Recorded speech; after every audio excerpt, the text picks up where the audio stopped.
je devais vraiment faire ça. Même quand j'étais entré dans la maison de l'homme, pour la première fois avec ma famille, c'est là que Dieu m'avait parlé ouvertement. La mère, tu es mon serviteur. Tu dois me servir. Ah, j'ai dit non, moi je cherche l'argent. Je n'aime pas ces choses-là de prêcher là. Les gens qui prêchent là, il n'y a pas d'argent. J'aimais beaucoup avoir l'argent. Mais Dieu m'a contraint. Et c'est alors qu'on a révélé des choses sur moi. On m'a dit, tu sais que tu voulais entrer au couvent. Tu as l'influence des prêtres sur toi. On doit prier pour chasser ces esprits-là. Mais Dieu est mon serviteur. Je te bénirai. Tu vas faire mon travail. On a révélé beaucoup de choses sur moi. Et quand je suis sorti, j'ai dit à mon épouse, oh, nous sommes entrés pour autre chose. Moi, je n'aime pas ces choses-là. On me dit que je suis ton serviteur. C'est quoi? Moi, je cherche l'argent. Ah, Jésus! Donc, j'aime beaucoup Jésus-Christ. Et si je suis derrière la chair, ce n'est pas par ma volonté. C'est lui qui m'a pris. Allez, la belle viens ici. Tu vas me servir. Et c'est pour cela quand j'ai pris, je suis sûr qu'il est là. C'est lui qui m'a cherché. Alors, je disais que quand j'étais encore catholique, j'ai passé là, j'étais dirigeant des chorales, j'ai dirigé. Chez moi là, bon, je vais rentrer bientôt, les gens savent que je suis un prêtre. Mais j'ai passé là, oh, j'ai entendu le chorale chanter. Des belles mélodies. J'ai dit, mais ça c'est quel chorale qui chante comme ça? Je voulais partir. Mon cœur dit non, je dois écouter un peu ça. Je suis resté dehors en train d'écouter. J'ai dit ça ne suffit pas. Je dois entrer à l'intérieur. Je suis entré à l'intérieur, je suis allé s'asseoir derrière là. Après, quand ils ont fini, je leur ai dit, est-ce que vous acceptez que je puisse aussi intégrer votre chorale? Vous voyez comment j'aimerais Dieu. Ils ont dit qu'il n'y a pas de problème. Un dirigeant. Je suis allé là-bas où je dit, je ne viendrai plus ici. Vous ne chantez pas bien. J'ai écouté de belles mélodies là-bas. Ah, Jésus! Oh, dirigeant, j'ai pris une autre personne, dit, voilà, c'est lui qui va continuer à faire le travail. Moi, je ne viendrai plus ici. J'ai changé de camp. Hein? Vous voyez comment Dieu appelle ses enfants? C'est pas facile. Dieu connaît ses enfants. Amen. Dieu connaît ses enfants. Il sait comment les faire sortir et les amener à lui. Alors, nous voulons entrer dans la parole. Vous savez qu'aujourd'hui, c'est la Noël. Les deux jours, nous allons lire la parole de Dieu. Nous allons lire la parole de Dieu. Je vais lire dans Matthieu chapitre 2.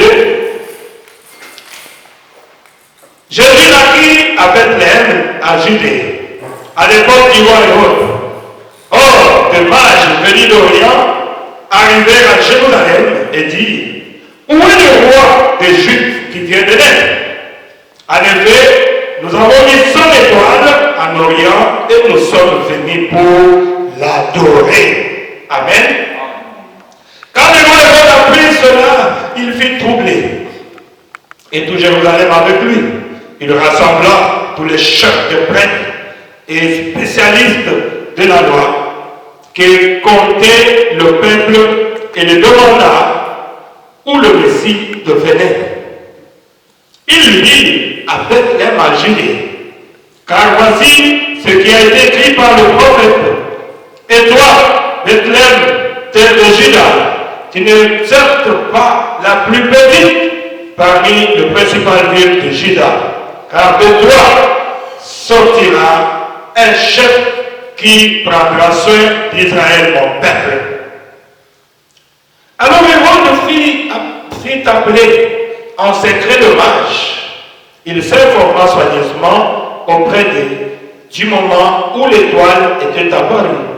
Puis, il les envoya à Bethléem en disant, allez prendre des informations exactes sur le petit enfant. Quand vous l'aurez trouvé, faites-le-moi savoir, afin que j'aille moi aussi l'adorer. Amen. Que le Seigneur ajoute sa bénédiction à la lecture de la parole. Asseyez-vous, mes frères et sœurs. Nous allons entrer encore dans notre petite exhortation, puisque ça ne pouvait pas manquer. Aujourd'hui, c'est un grand jour pour le chrétien du monde entier. Pourquoi c'est un grand jour? C'est le jour où nous nous souvenons, le jour où notre Sauveur était né. Comme dans Luc chapitre 2, il est écrit, quand l'ange est allé rencontrer le berger, il leur a dit ceci: aujourd'hui, je vous annonce une bonne nouvelle. Amen. Nous sommes habitués à écouter de mauvaises nouvelles. Mais il y a cette bonne nouvelle. Amen. Je vous annonce une bonne nouvelle. Vous devez savoir qu'aujourd'hui, il vous est né un sauveur. Amen. Il vous est né un sauveur. Le Christ, le Seigneur. Est-ce que vous avez compris? Il vous est né un sauveur. Le Seigneur, le Christ. Donc, quand Jésus était né, il est né un sauveur, il est né le Christ, il est né aussi le Seigneur. Amen. Voilà pourquoi il est la plénitude de la divinité corporellement. Cela habitait à Jésus-Christ. Mais vous allez voir que le 8e jour, on l'a amené au temple pour qu'il soit consacré là-bas. C'est alors qu'à partir du 8e jour qu'on lui a donné le nom de Jésus. Amen. Pourquoi? C'est quand l'ange était venu vers Marie, il lui a dit, cet enfant s'appellera Jésus. Amen. Mais il est né le Seigneur, il est né le Sauveur, il est né le Christ. Alors, j'ai un petit sujet, c'est le prophète qui a parlé sur ça. Il a intitulé cela, les dons de Dieu trouvent leur place. Amen. Tel que tu es là, chacun de nous, tu es un don pour quelqu'un. Est-ce que vous avez compris? Voilà pourquoi, même concernant nos filles, qu'est-ce que la Bible dit? Celui qui trouve une femme, une bonne femme, trouve le bonheur. C'est le don qu'il obtient, c'est la grâce qu'il obtient, la faveur qu'il a obtenue de la part de l'Éternel. Donc l'Éternel a donné à son fils le Saint-Esprit. Après il dit non, je te donne cette jolie femme-là. Elle sera ta femme. Jésus, il donne cela à son fils. Voilà le nom. Et quand il a aussi le nom de Marie, bien, c'est un don pour toi. Amen. Tu vas dire à Dieu merci, Seigneur mon mari, c'est le don que tu m'as donné. Amen. Si Dieu t'a donné des enfants qui se comportent bien, qui sont des chrétiens, qui sont des chrétiennes, tu vas dire merci Seigneur, mes enfants c'est le don de Dieu. Amen, que tu m'as donné. Voilà les dons. Je vais parler des dons. Et les dons de Dieu trouvent toujours sa place. Retenez cela. C'est le prophète qui a parlé. Je vais un peu entrer en détail de ça. Mais j'ai une citation ici, c'est très important. Écoutez un peu, ça cadre avec ce que j'étais en train de dire avant. C'est dans l'Église et sa condition. Écoutez ce que le prophète nous dit. Ainsi, il parle des gens du Canada. Ce n'est pas les gens du Canada aujourd'hui, les gens du Canada dans le temps de prophète. Puisqu'aujourd'hui, je ne sais pas s'ils ont encore les celles-là ou c'est déjà parti. Mais écoutez les gens de cette époque-là, comment ils se comportaient pour la cause du Christ. Je lis le prophète au paragraphe 6. Il dit ainsi, ils sont très fidèles pour aller à l'église. Ces gens-là de ce temps-là du Canada. Peu importe le poids qu'il fait, ils s'envelopperont d'une couverture. Et sur un traîneau tiré par un cheval, ils parcourront une cinquantaine de kilomètres pour se rendre à l'église. Amen. Ces gens-là, de ce temps-là, vous savez que le Canada, c'est le sommet de froid. C'est le sommet de froid. Mais les gens-là, le prophète dit, ils vont parcourir une cinquantaine de kilomètres à pied, sous ce froid-là, pour aller à l'église. Est-ce que vous comprenez? Ils vont nous juger, nous autres ici. Ils traverseront à pied des amoncellements de neige et tout le reste. jeunes et vieux, ils s'assemblent tous. Et une famille va chercher l'autre famille.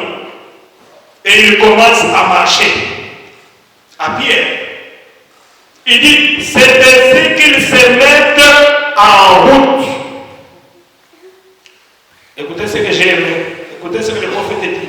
Il dit, c'est le sacrifice qu'ils font qui fait qu'ils reçoivent tant de la réunion. Faites attention mes frères et sœurs. On ne reçoit rien sans sacrifice.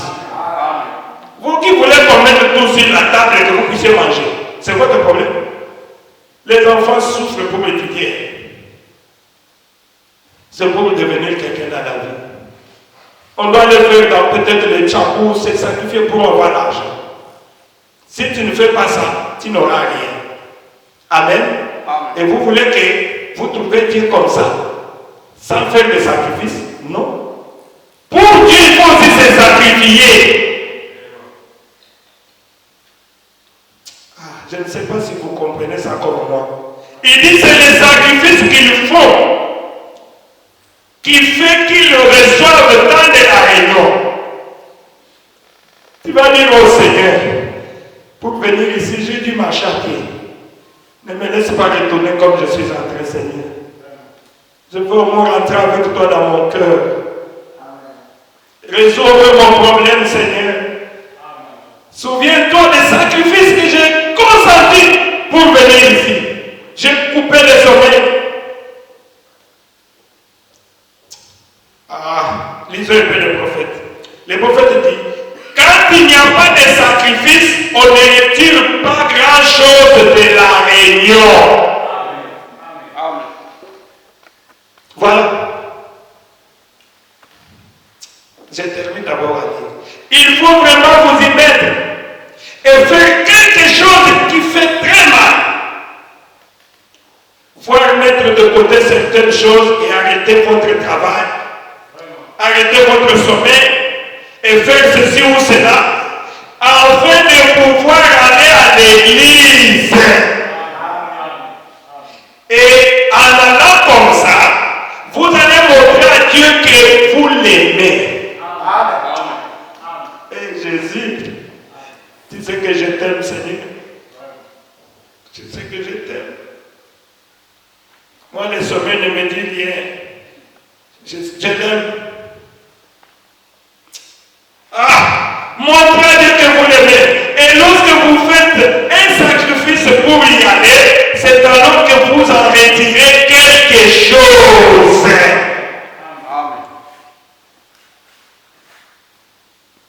Vous devez entrer en esprit. Vous devez mettre de côté le travail. Vous devez mettre de côté, enlever votre couverture, jeter ça de loin.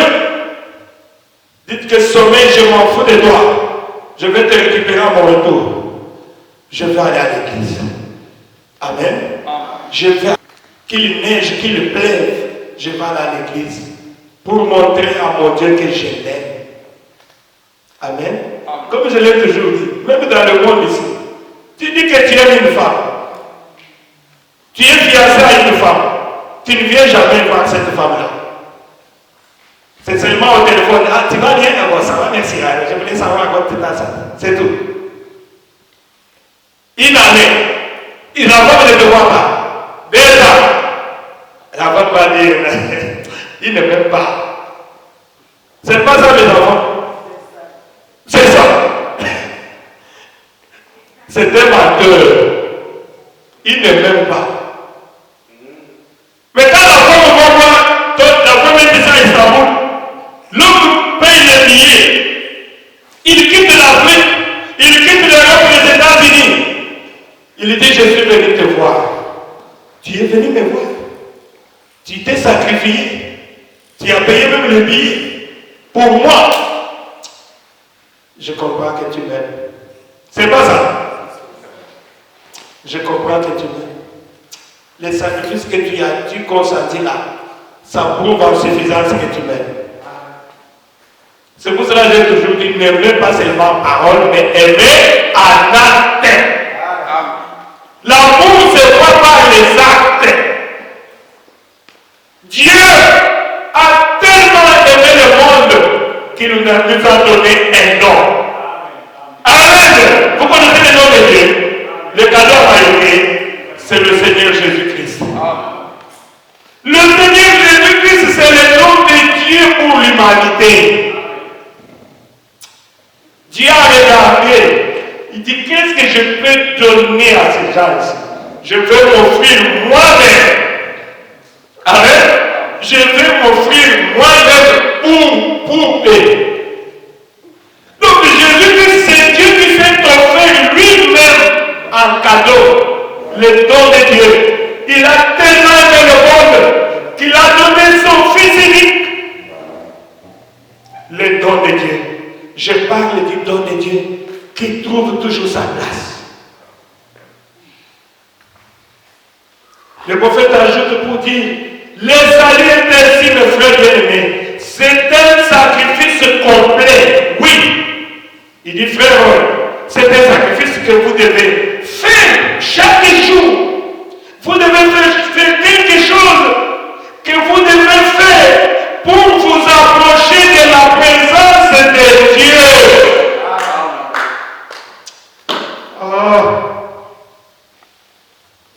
C'est un sacrifice. C'est pas gratuit. Il a dit, si vous me cherchez comme vous cherchez l'argent, vous allez me trouver. Mais nous cherchons beaucoup l'argent. Si l'argent était quelque part là, on allait seulement couper cet arbre-là et puis ça allait être fini. Parce que tout le monde cherche. Mais Dieu dit, si vous me cherchez comme vous cherchez l'argent, vous allez me trouver. Il dit, c'est un sacrifice que vous devez faire chaque jour pour vous approcher de la présence de Dieu. Vous devez vous sacrifier. Sinon, comment Dieu saura que vous l'aimez? Amen. Oh, j'aime, tu chantes seulement. Qu'est-ce que tu as fait depuis le matin? Est-ce que tu es entré en esprit pour prier en esprit, pour chanter en esprit? Qu'est-ce que tu as fait pour t'approcher de ces dieux-là? Toute une semaine. La prière, c'est comme la prière des catholiques. Au nom du Père, du Fils et du Saint-Esprit, pas tu dors. Le matin, tu as l'argent. C'est tout. Voilà pourquoi les dimanches, ils ne peuvent pas venir ici, puisqu'ils sont froids. Vous devez vous préparer depuis votre maison si vous venez à l'église. Depuis les samedis, tu as cette atmosphère-là. Tu dis, oh, demain ça va chauffer. Demain je vais aller. Oh, merci Jésus, je vais aller t'adorer. C'est ici la voix que Dieu nous a donnée. Nous pouvons crier, nous pouvons chanter, nous pouvons limiter. On ne dérange pas les trucs. À la maison, je suis limité. Quand j'essaie de chanter comme ça, ces gens ils vont dire tapas.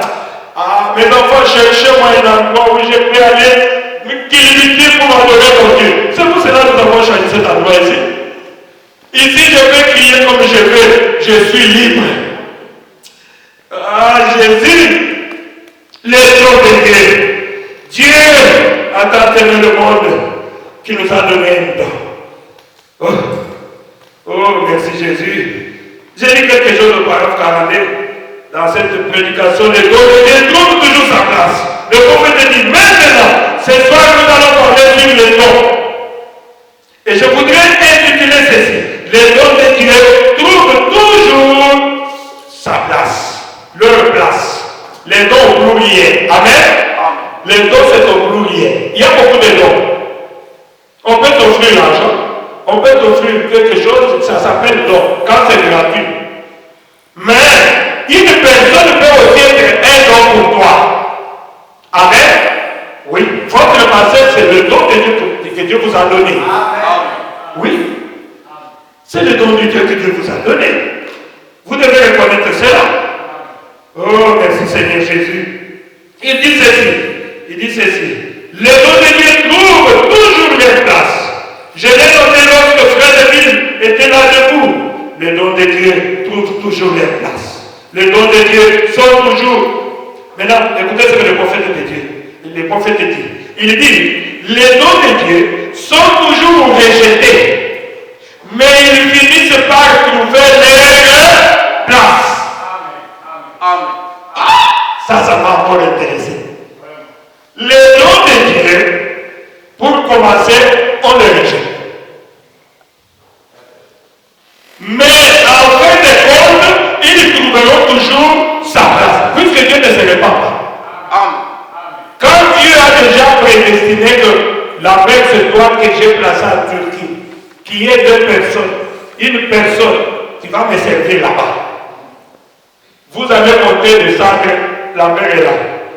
Amen. Aussi longtemps que c'est Dieu qui lui a dit, j'ai fait les efforts pour quitter ici. Je vais me donner des raisons. Seigneur, il n'y a plus de gens. Je peux partir, non. Tu dois rester là-bas.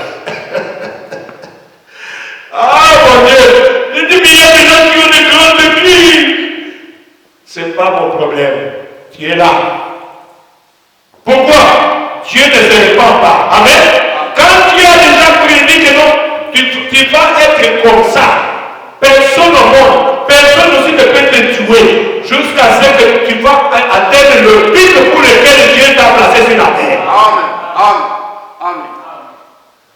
Prenons quelques cas des dons de Dieu. Prenons Joseph par exemple. Joseph était le don de Dieu. D'abord un fils de prospérité. Je parlerai pour Joseph le dimanche prochain. Il était fils de prospérité. Il était le don de Dieu pour la famille de Jacob. Mais il avait le don de Dieu. Le don, comme je l'ai toujours dit, c'est inné. On ne force rien. Quand tu as un don de Dieu, tu as un don de Dieu. Ce sont des choses que tu as déjà prédonnées bien avant la fondation du monde. Et il a placé cela dans chacun de nous. Amen. Dès que tu es là, tu es important pour quelqu'un. Sinon, tu ne serais pas enti. Amen. Vous devez comprendre cela comme ça. Chacun est important. On a toujours besoin d'être plus petit que soi. Ne te sous-estimez pas qu'il y a quelque chose de Dieu à toi. Amen. Joseph, il voit un songe. Il voit ses frères, même son père, en train de s'agenouiller devant lui. Joseph. Mais il fallait rester calme, non? Joseph, pendant la réunion, peut-être de prier, papa, j'ai vu un songe. Oui, raconte-nous les songes, c'est quoi? Oh, dans les songes là, je vous ai vu tous avec mes frères en train de vous engenouiller devant moi. Joseph a cherché des problèmes. Mais c'est ce qu'il avait dit. Amen. Ses frères ont dit, hein, toi, pas jusque-là. D'abord, papa t'aime beaucoup. Il t'a acheté une robe multicolore. Papa t'aime beaucoup. Et puis ajoute à cela que nous tous ici, tes grands frères, tu nous as vu nous agenouiller devant toi. Tu vas voir. Tu vas voir toi. La haine a commencé. Amen. La haine a commencé. Mais que tu ne veuilles pas. Ce que Joseph avait dit, ça s'est accompli un jour. Ils ont tout fait. Ils ont cherché à les tuer. Ils ont cherché à tout faire. Mais un jour, ils se sont agenouillés en Égypte devant Joseph. Les dons de Dieu trouvent toujours sa place. Les dons de Dieu est rejeté pour le temps, mais en fin de compte, il trouvera toujours sa place. Aussi longtemps que tu es ici, tu peux monter de ça. Si Dieu t'a déjà révélé que c'est moi ton pasteur, je suis ton pasteur. Entends-toi comme tu veux. Mais un jour, tu verras que ma bénédiction dépend de cet homme ici. Je dois être derrière lui, je dois le soutenir, c'est alors que Dieu me bénira. Il faut que Dieu te donne cette révélation-là. Il était en esclavagisme pendant 400 ans. Et Dieu avait parlé à sa maman que cet enfant c'est lui le libérateur. Et un jour, Moïse est allé là trouver un Égyptien en train de tuer l'enfant d'Israël. Il s'est emparé de l'Égyptien, et comme il avait fait des sports, il a tué l'Égyptien. Et il est parti. L'autre jour, il rencontre les deux frères, des enfants d'Israël en train de se chamailler. Il a dit, mais vous êtes frères, non? Pourquoi? Qu'est-ce que vous cherchez comme ça? Et ce frère tourne et lui dit, est-ce que c'est ton problème? Qu'est-ce que tu viens chercher ici? Tu veux nous tuer comme tu as tué l'Égyptien l'autre jour? Oui, il dit, ce problème est déjà connu comme ça. On risque de me tuer. Alors, qu'est-ce que Moïse a fait? Il a pris fuite. Amen. Mais Mais Moïse, puisque Dieu l'avait déjà prédestiné, né libérateur, il était le don de Dieu, il a été rejeté par ses frères. Amen. Mais un jour, quand il est rentré, le don de Dieu a trouvé toujours sa place. Tu es aussi un don de Dieu, tel que tu es là, mon frère, ma soeur. La question, c'est de savoir où est ta place. Tu dois reconnaître ta position. Oh, merci Seigneur Jésus. Avancez un peu. Au paragraphe 43 de cette même prédication, le don de Dieu trouve toujours sa place. Le prophète dit, maintenant, observez les dons que ce roi lui a portés aujourd'hui. Il se trouve que nous échangeons des cadeaux. C'est comme la Noël, là, on change des cadeaux, on donne des cadeaux. Si j'avais des moyens, j'allais vous donner à chacun aujourd'hui un cadeau. Puisque je vous aime. Mais, sachez que je vous aime. Que Dieu vous bénisse. Amen. Oui, je vous aime. Chacun doit avoir un cadeau. Et il essaie de donner à quelqu'un. Essayez de donner à quelqu'un quelque chose. C'est ça la Noël. Partagez.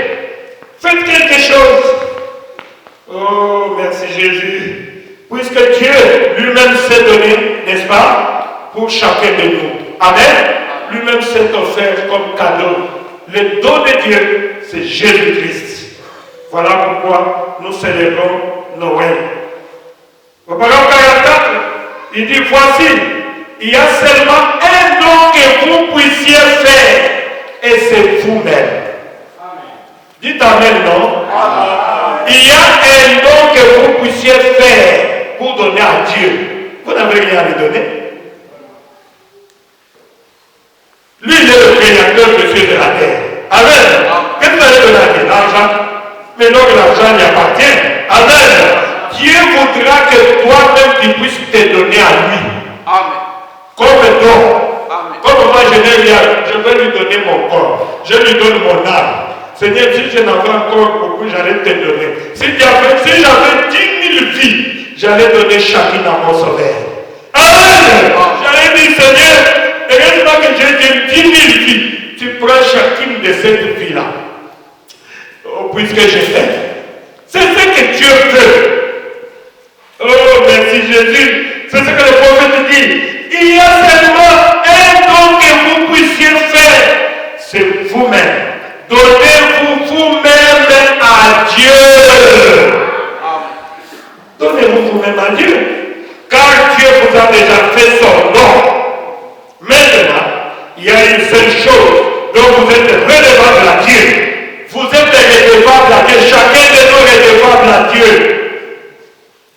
C'est de vous donner vous-même à lui. Amen. Lui-même s'est donné à nous. Chacun de nous doit se donner aussi à Dieu. Voilà les dons de Dieu aujourd'hui qui trouvent sa place.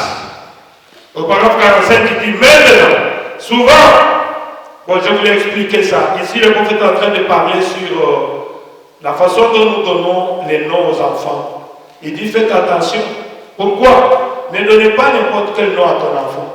Il parle ici d'un enfant qu'on avait donné le nom de Ricky. Il dit Ricky, ça signifie un rat. Et pendant le discernement, il a trouvé que cet enfant-là, il avait le comportement du rat à cause du nom qu'on lui avait donné. Amen. C'est là où il dit que les noms que vous donnez à une personne a une influence sur elle. Amen. Regardez bien ton nom. Le nom que vous donnez à une personne a une influence sur cette personne-là. C'est le prophète qui a expliqué cela. Il dit par exemple, l'autre jour, une petite dame avait un petit garçon appelé Ricky. James Ricky. Parce que c'était tellement à la mode. Et ils l'ont appelé Ricky. Je lui ai dit, change ces noms-là. Est-ce que vous comprenez? Pourquoi? Puisque le nom a une influence. Il dit, si un nom ne signifiait rien, alors, tant que Jacob fut appelé Jacob, ce qui signifie menteur, pourquoi était-il ainsi? Mais lorsqu'il lutta toute l'année avec le Seigneur, il avait environ 60 ans à cette époque-là, le Seigneur changea son nom de Jacob à Israël. Pourquoi? Puisque le nom a une influence. N'est-ce pas? Jacob signifiait menteur, supplanteur. Dieu a dû changer son nom. Il a dit, tu t'appelleras prochainement Israël, puisque tu as été avec le Seigneur. Dieu a toujours changé le nom. Vous voyez que quand Abraham s'appelait Abraham, et quand il est allé rencontrer Dieu, Dieu a changé son nom d'Abraham à Abraham. Sarai, il s'appelait Sarai, mais il est devenu qui? Sarah. Amen. Et qui encore? Et Paul, il s'appelait Saoul, il est devenu qui? Paul. Pierre, il s'appelait Simon, il est devenu qui? Pierre. C'est Dieu qui change le nom. Donc ça a une influence. Bon, rentrons maintenant dans notre petit sujet, puisque vous connaître les dons de Dieu qui trouvent toujours sa place. Là où nous venons de lire là, ce sont les mages qui étaient allés pour rencontrer Jésus. Les mages, ce sont les sages, les astronautes. Ils venaient, le prophète dit qu'ils venaient de l'Orient. Ils ont vu une étoile. Ce sont les gens qui étaient en train d'étudier les étoiles. Et Dieu les avait révélés qu'il y avait le croisement des étoiles. Alors, ils devaient suivre cette étoile-là, puisqu'il y avait une étoile du matin qui était née, qui était Jésus-Christ. Amen. Alors, au paragraphe 50, il dit maintenant, nous voyons qu'il présentait ces hommes qui étaient des astronomes et observaient les étoiles, voyant ces mystérieuses lumières célestes apparaître là-haut,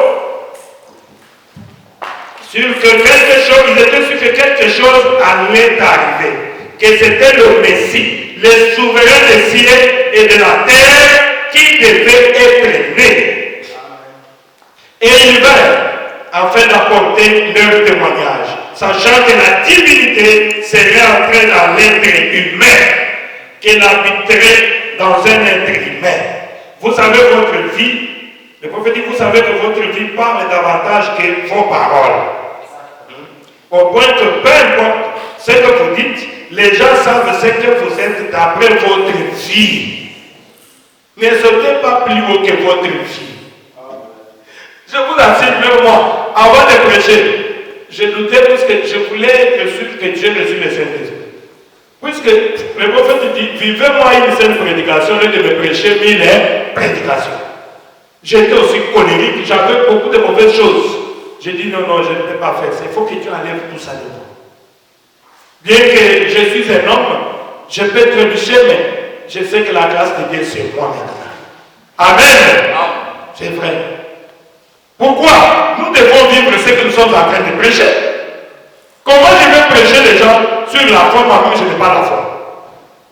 C'est ça le problème. C'est ça le problème. Continuez encore un peu et je vais terminer. Je suis en train de parler des dons de Dieu qui trouvent sa place. Au paragraphe 51, il dit, et observez ces gens, c'est pas ce qu'il lui apportait, observez le présent qu'il lui apportait. Il s'identifiait ce qu'il était. Donc, les dons que les mages avaient apportés à Jésus-Christ identifiaient ce qu'il était. Amen. Nous allons le voir. Le prophète va expliquer. Il lui apportait de l'or, de l'encens et de la myrrhe. Et maintenant, observez attentivement ce que signifiait ce symbole dont je vais vous parler. Il dit, j'ai noté ici une parole que nous lirons dans un moment, si le Seigneur le permet. Maintenant, il explique maintenant, l'or, l'encens et la myrrhe. Au paragraphe 51 dit, combien l'or dans la Bible est approprié à Christ, car l'or parle de la divinité du Seigneur Jésus. Amen. L'or, c'est le type de la divinité, typifie la divinité. L'or est la divinité. Le prophète dit, nous y reviendrons juste dans un moment. L'encens, il dit l'encens parle du service. Amen. Et la myrrhe parle de la mort. Trois mages. Celui à côté l'or, Celui-ci ouvre, il apporte l'encens. Celui-ci ouvre son sang, il apporte quoi? La mûre. Amen. Le prophète dit, l'or, ça veut dire la divinité de Jésus-Christ. Il n'y a qu'un seul Dieu. Il n'y a pas deux, il n'y a pas trois dieux. Amen. Celui le Père éternel qui est devenu un fils. Amen. Il n'y a pas deux dieux. Et l'encens, ça veut dire le Seigneur. La divinité en service pour mourir. Amen. L'or, l'encens et la mûre, ça veut dire Dieu, la divinité en service pour mourir. Vous qui avez des doutes sur la divinité, vous ajoutez quelque chose encore aujourd'hui. Il n'y a qu'un seul Dieu. Amen. Son nom est le Seigneur Jésus-Christ. Dieu, la divinité en service pour mourir. Retenez même ça quand nous allons sortir. C'est ce qui veut dire les cadeaux ou bien les dons appropriés que les trois mages avaient apportés à notre Seigneur Jésus-Christ, celui qui est encore bébé. Oh, merci Jésus. Au parole, c'est là ceci dit. En premier, il y avait Dieu. C'était Dieu. Jésus-Christ, c'est Dieu, sous la forme d'un homme. Même aujourd'hui, le prophète dit, il est dur pour les gens d'avaler le fait qu'il est Dieu. C'est ce qu'il était. Il n'était rien, mais il n'était rien moins que Dieu. Il était Dieu manifesté dans la chair. Amen. Jésus-Christ était Dieu manifesté dans la chair. Il était le Créateur dans sa propre création. Voilà ce qu'il était. Je crois que j'ai parlé longuement sur la divinité. Vous comprenez cela. Au paragraphe 64, il dit, remarquez, maintenant, nous voyons qu'il est identifié. Les œuvres qu'il fit nous montrent qu'il était la divinité, montrant qu'il est celui qui est. Car il a dit, si je ne fais pas les œuvres de mon Père, alors ne me croyez pas. Amen. Jésus s'identifiait à son Père. Amen. C'est pour cela, les œuvres qu'il est en train de faire, identifier qui il est. Voilà pourquoi le prophète dit que le chrétien, le croyant, ne pourrait-il dire aujourd'hui, si je ne fais pas les œuvres de mon Sauveur, alors ne me croyez pas. Vous voyez? On peut dire, le prophète a dit, mais le prophète a fait aussi. Amen. Si tu es un chrétien, tu dois faire le même œuvre que Jésus-Christ avait fait aussi. Alors nous te croirons. Amen. C'est ça. Ce n'est pas seulement prêcher. Nous voulons aussi voir le même œuvre. Et Jésus avait dit dans Jean 14, 12 que celui qui croit en moi, il fera aussi les œuvres que j'ai faites. Et il fera même les œuvres de plus grands. Amen. Est-ce que vous comprenez cette vérité-là? Qu'est-ce que cela veut dire? Vous allez faire des œuvres de plus grands. Voilà comment j'ai compris.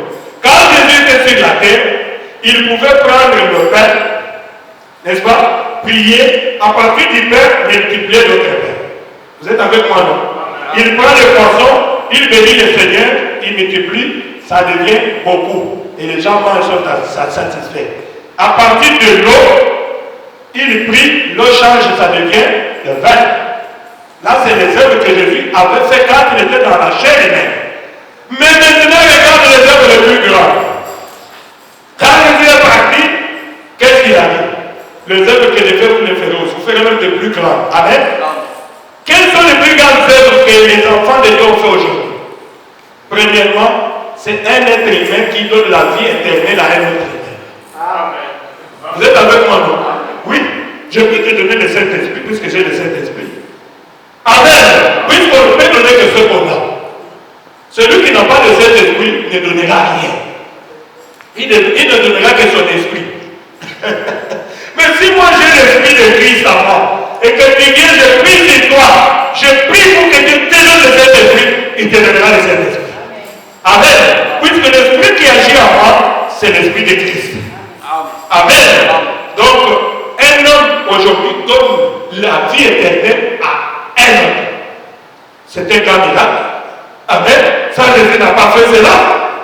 Vous voulez encore que ce que je dis, c'est que l'homme fait aujourd'hui.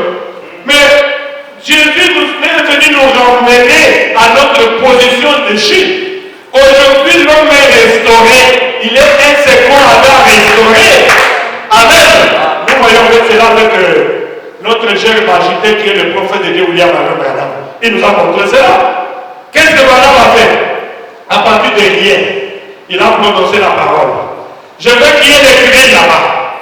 Je veux qu'il y ait des cris ici. Je veux qu'il y ait des cris là-bas. À partir de la parole, il a appelé, il a crié. Amener les degrés sont arrivés. Ça, Jésus n'a pas fait cela. Est-ce que vous êtes avec moi? Ce sont les œuvres les plus grandes. Tu prononces la parole aujourd'hui, la chose arrive. Voilà les œuvres les plus grandes. Vous imposerez les malades seront guéris. Vous chasserez les démons au nom. Oh là là, moi j'aime bien cela. J'aime bien cela. Voilà les œuvres les plus grandes. Oh, je vais terminer, mes bien-aimés. Merci Seigneur Jésus. Quand on parle du Père, je suis content. Regardez, j'explique. L'or identifié comme étant la divinité. Une couronne. La couronne en or. Le prophète dit, la tête du roi d'Afghanistan était en or. Vous voyez que la divinité est toujours représentée par l'or.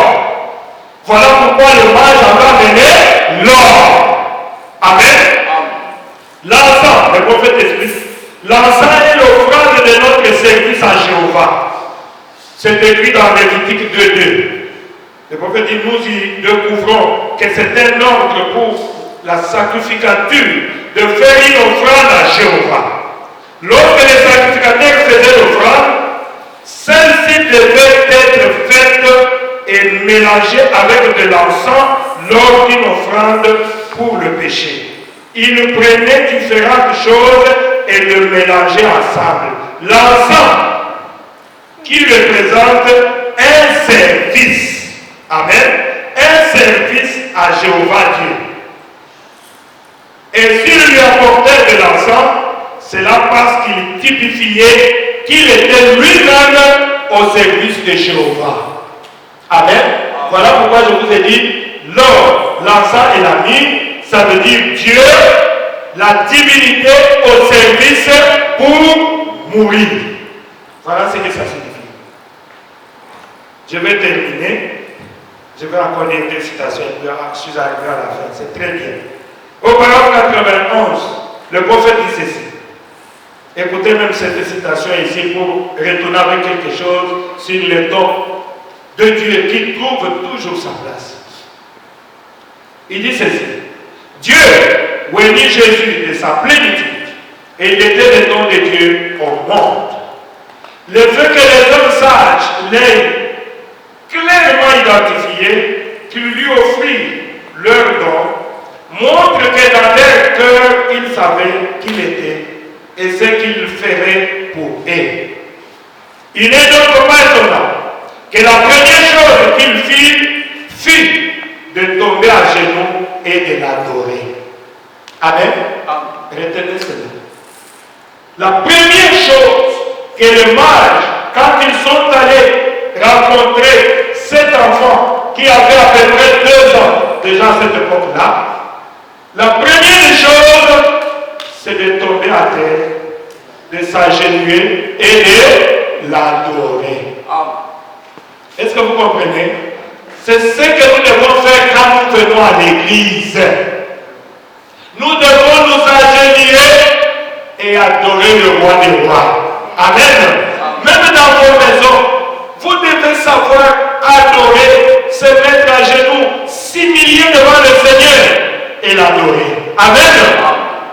Ne mettez pas l'orgueil devant Dieu. Il n'est qu'une poussière, une petite poussière. Se mettre à genoux, s'humilier et adorer. Voilà l'approche. Vous avez compris? Quand tu viens à l'église, oh, tu te mets à genoux, tu élèves tes mains, tu adores le roi des rois. Amen. Tu humilies ton cœur devant lui. C'est ce que le prophète dit ici. C'est la première des choses que le sage, le mage avait fait. voyez, il dit, il n'est donc pas étonnant que la première chose qu'il fit fut de tomber à genoux et de l'adorer. De l'adorer parfaitement, selon le règle. Avant même de pouvoir le comprendre, il tombait à genoux et l'adorait. Amen. Avant de comprendre Dieu, quand tu t'approches devant lui, mets-toi à genoux, tombe à terre et adore-le. Commence à l'adorer. Oh, tu es grand. Nul n'est comme toi, Seigneur. C'est toi qui as créé toutes choses. Le plus beau d'entre 10 000 pour mon âme. Qui est comparable à toi? Tout genou fléchira et toute l'âme confessera que Jésus-Christ est Seigneur. Amen. Tu l'adores avec tout ton cœur. C'est ce que le prophète dit. Voilà, tomber à genoux et l'adorer.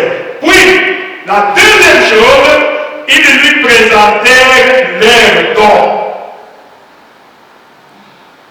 Retenez même ces deux choses-là. Quand vous vous approchez devant Dieu, la première des choses, c'est de tomber à terre et l'adorer. Et la deuxième chose, c'est de lui présenter. Voilà pourquoi, même si je peux dire, on dit, ne venez pas dans la maison de Dieu main vide. Il faut toujours amener quelque chose que vous allez donner à Dieu. Ce n'est pas toujours quelque chose qui te fera mal. Et quand tu donnes à Dieu, j'ai donné presque tout ce que j'avais. Mais j'ai donné à Dieu. Amen. J'ai donné à Dieu. Alors, c'est ce qu'il faut faire. Donne à Dieu ce qui est toujours meilleur. Je vous avais donné l'exemple ici. Même les sectes diaboliques ici, quand ils veulent sacrifier un animal, une personne, à leur faux Dieu là. Si, comme j'avais donné l'exemple l'année passée, cet homme-là qu'on devait, le roi qu'on devait sacrifier, mais quand on a regardé, il avait perdu un de ses doigts. Alors les gens ont dit non. Il ne mérite pas d'être sacrifié. Libérez-le, il peut partir. Nous devons sacrifier quelqu'un qui est complet à notre Dieu, alors que c'est un faux Dieu. Ah Jésus. Mais nous, qu'est-ce que nous faisons de notre Dieu? Nous pouvons donner ce qui est meilleur à notre Dieu. Adorez-lui, et puis présentez-lui les dons que tu lui as apportés. Le prophète dit, ce n'est pas moi, écoutez le prophète. C'est la même manière d'agir pour avoir un véritable Noël. Amen. La même manière d'agir pour avoir un véritable Noël, c'est quoi le prophète madame? Il dit, adorez-les, puis présentez-lui votre don. Amen. Vous l'adorez et vous lui présentez votre don. Présentez votre corps. Voilà les dons que vous allez présenter. Présentez-lui votre corps comme un sacrifice vivant, pleinement agréable à Dieu. Amen. C'est ce que vous allez présenter à Dieu. Vous l'adorez et vous lui présentez les dons. Aujourd'hui, dans les églises, je ne vais pas citer les noms, pour eux, ils célèbrent la Noël, c'est un petit qu'on doit identifier dans une crèche là-bas. Non, Jésus-Christ cherche à naître dans ton âme. Amen. Jésus-Christ doit naître en toi. C'est ça la vraie Noël. C'est ça la vraie Noël. Lisons la dernière citation ici. C'est intéressant aussi. Le prophète qui a prêché aussi, ça s'appelle Accepter les dons de Dieu. Prêché le 19 février 53. Au paragraphe 8, il dit ceci. J'ai entendu quelqu'un dire hier soir dans une émission à la radio, le prophète suivait la radio, et le prédicateur là à la radio, qu'est-ce qu'il disait? Il disait, chaque personne qui croit est remplie du Saint-Esprit. Le prophète dit n'importe quoi. Chaque personne qui croit est remplie du Saint-Esprit. Comme aujourd'hui, les gens dans les messages, ils trompent les adhérents là. Ils leur disent quoi? Quand vous acceptez le message, c'est fini, vous avez reçu le Saint-Esprit. C'est faux.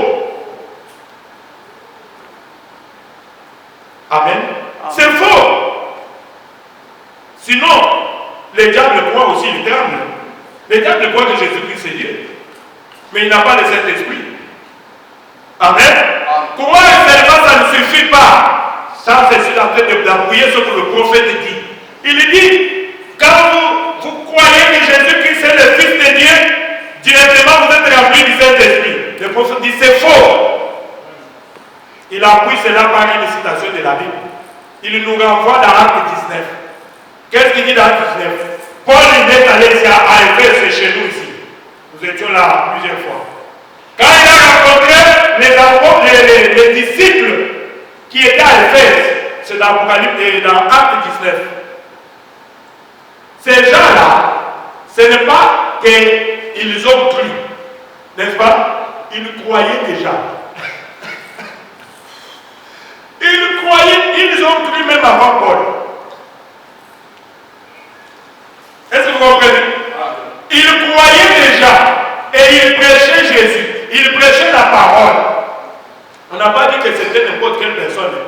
C'était un groupe de gens qui prêchaient la parole. Lisez Apocalypse et Acte 19. Et qu'est-ce que Paul a dit? Avez-vous déjà reçu le Saint-Esprit depuis que vous avez cru? Est-ce que vous comprenez? Il n'a pas dit quand vous avez cru. Non, il a dit puisqu'ils croyaient déjà.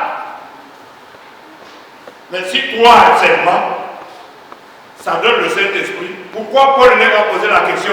Avez-vous déjà reçu le Saint-Esprit depuis que vous avez cru? Et qu'est-ce qu'ils ont dit? Nous n'avons même pas entendu qu'il existe un Saint-Esprit. Alors de quel baptême avez-vous reçu? Ces gens-là étaient humbles quand même. Ce n'est pas comme nos anciens d'aujourd'hui. Nos anciens d'aujourd'hui dans le pays là, lui c'est seulement, moi j'ai fait 50 ans dans le message, moi j'ai fait 100 ans dans le message. Ça ne dit rien, mais si tu n'as pas le Saint-Esprit, tu n'as pas le Saint-Esprit. Surtout beaucoup des anciens qui avaient cru dans l'état là. Beaucoup sont seulement des titres anciens, mais il n'a pas le Saint-Esprit. Pardonnez-moi, c'est la vérité. Il s'est donné lui-même le Saint-Esprit, puisqu'il a fait longtemps, il a une grande église. Mais il a honte de chercher le Saint-Esprit. Je veux conseiller à ces anciens-là, il faut être comme les anciens d'Éphèse. Ils étaient aussi anciens comme vous. Ils se sont humiliés, ils ont dit, Paul, nous n'avons jamais entendu qu'il existe un Saint-Esprit. Aujourd'hui, les gens disent, lisez seulement la parole, vous avez le Saint-Esprit, menteur. Et les gens sont en train de mourir et d'aller en enfer à cause de ces gens-là qui sont derrière la chair et qui ne peuvent pas donner le Saint-Esprit à leur brebis. Vous comprenez un peu, ça fait mal. Ça fait mal. J'avais lu un jour le prophète qui disait, il était entré dans l'hôpital, il a rencontré un diacre d'une grande église qui était à l'article de la mort. Et qu'est-ce que le diacre là faisait? Le diacre là en train de mourir, il était en train de crier et injurier son pasteur. Espèce d'escroc, espèce d'impoli. Tu m'as toujours trompé, je t'ai soutenu toutes ces années ici. Pourquoi tu ne m'as pas dit la vérité? Oh, le prophète dit, pourquoi il injurie son pasteur? Ah, vous voyez, il se voit qu'il est en train de partir en enfer. Il était en train de partir en enfer. Il injuriait son pasteur, je t'ai soutenu. Mais tu ne m'as pas dit la vérité, pourquoi? Il y a beaucoup de gens qui sont sincères, mais qui sont en train de partir en enfer malgré. Je vous avais parlé des techniques que Satan utilise aujourd'hui. Il y a une fille qui devait venir ici, et il dit, pasteur, j'allais venir, mais dans notre église, quelque part là-bas, c'est moi qui conduit toutes choses là-bas. Je suis, si c'est diacre, si c'est diaconesse, je ne comprends pas. Vous voyez, quand on te donne les grades là, dans une église, ça peut te lier. Et quand on te présente la vérité, à cause de ces grades-là, tu fais passer la vérité, puis tu ne peux pas te détacher de l'endroit où tu es là, puisque tu es lié. Mais les enfants de Dieu, aucun de lui ne sera jamais séduit. Amen. Je vous ai montré mon exemple, j'étais dirigeant presque comme un prêtre. Mais quand j'ai senti, quand le temps est venu, j'ai abandonné tout. Et j'ai pris le message du temps de la fin. Amen. Voilà le problème. Alors, je crois que je suis arrivé à la fin. Excusez-moi, je lis ça tel que le prophète l'a expliqué ici. Il dit ceci. chaque personne qui croit est remplie du Saint-Esprit. Eh bien, pour moi, sans vouloir être en désaccord avec le ministre, il n'a probablement pas compris les Écritures. Le ministre n'a pas compris les Écritures. Le prophète dit, Paul dans Actes au chapitre 19, demandez à ces baptistes-là. Le prophète parle, il dit que ce sont des baptistes. Et moi aussi, j'ai dit qu'aujourd'hui, ce ne sont pas les baptistes, ce sont les branhamistes. Je parle aux branhamistes.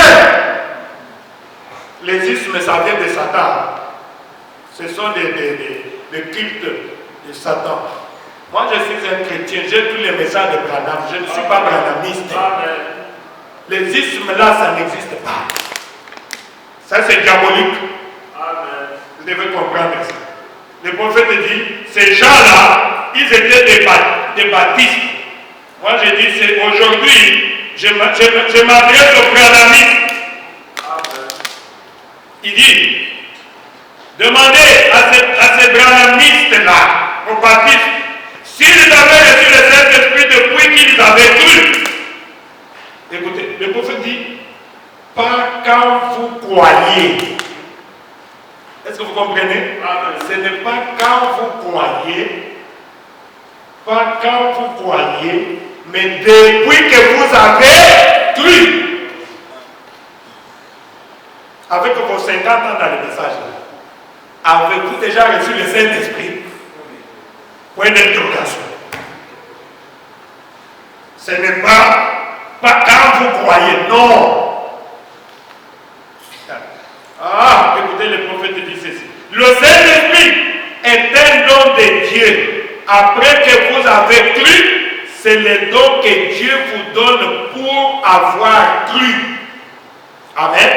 Vous pouvez croire que Jésus-Christ est le Fils de Dieu et l'accepter comme votre sauveur personnel et n'avoir toujours pas le Saint-Esprit.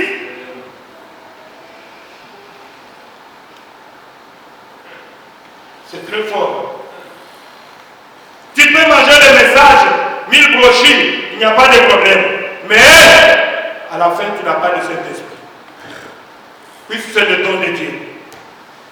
Vous êtes sauvés parce que vous croyez, mais vous êtes remplis du Saint-Esprit quand le don personnel de Dieu, qui est le Saint-Esprit, vient. C'est Jésus qui vous donne le Saint-Esprit, si vous croyez.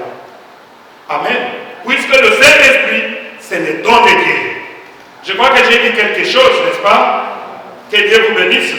Merci de m'avoir supporté. Nous allons chanter. Chantons un peu. Quel me serait-il arrivé si je n'avais pas Jésus?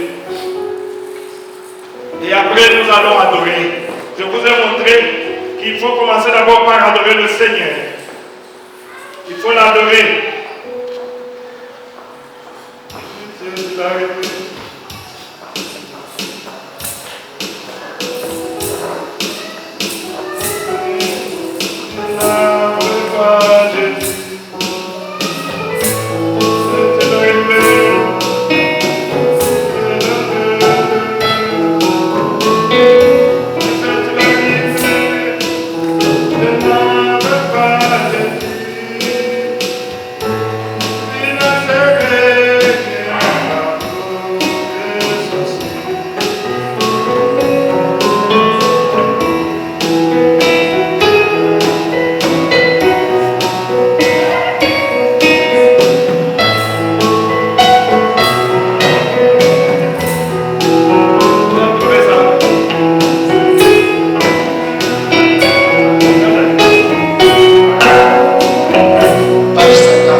Yes.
prier.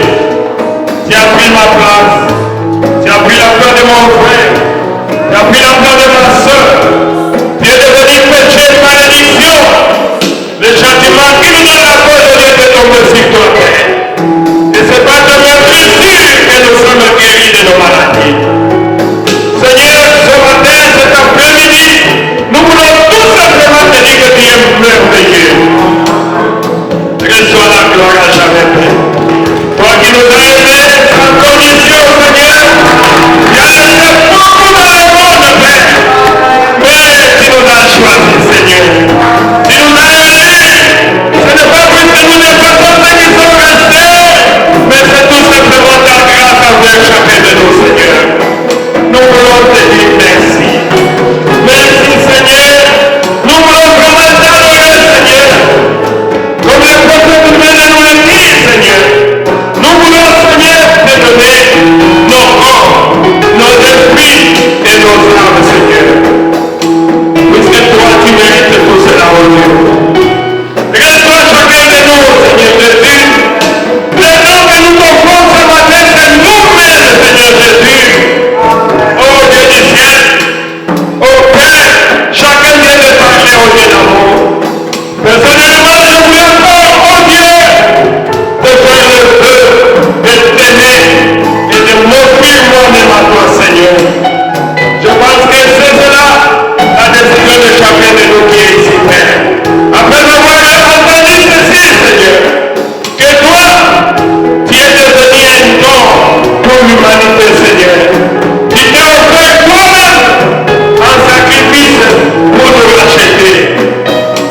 Seigneur, nous te disons merci. Reçois la gloire, reçois l'honneur, reçois la puissance à jamais. Père bien-aimé, tu as écouté la prière de chacun de nos seigneurs.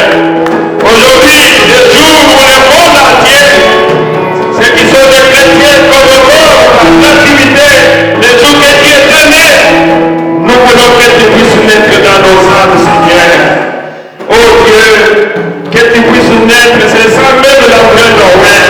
C'est Jésus-Christ qui naît en nous. Il a dit encore un peu de temps, le monde ne te verra plus. Mais nous, tes enfants, nous les croyants, nous te verrons. Car tu vis, tu seras dans chacun de nous jusqu'à la fin du temps. C'est ça la vraie Noël. Oh Dieu, que cela soit ainsi. Seigneur Jésus, s'il y a un état de enfants qui est malade, puisque tu es devenu le bon de Dieu pour nous, que tu puisses guérir les corps malades, que ce soit de tous les vies malades, j'institue l'ordre à tous les gens de maladie, au nom du Seigneur Jésus, de quitter les enfants de Dieu et d'aller dans les lieux de la vie. Et celui qui est malade soit bien, et celui qui a un problème, qu'il reçoive la solution à son problème, au nom du Seigneur Jésus-Christ, qui est Dieu. Tu as été avec nous depuis le début, Seigneur. Merci, puisque nous sommes arrivés à la fin. Bénis les offrandes, la main qui va apprêter quelque chose, Seigneur, que cette main-là soit bénie. Bénis chacun de nous, Seigneur, que nous puissions sortir avec toi et illuminer cette parole que nous venons d'écouter, Seigneur. Prends soin de chacun de nous, accompagne chacun de nous jusque dans nos maisons, que tout soit pour ton honneur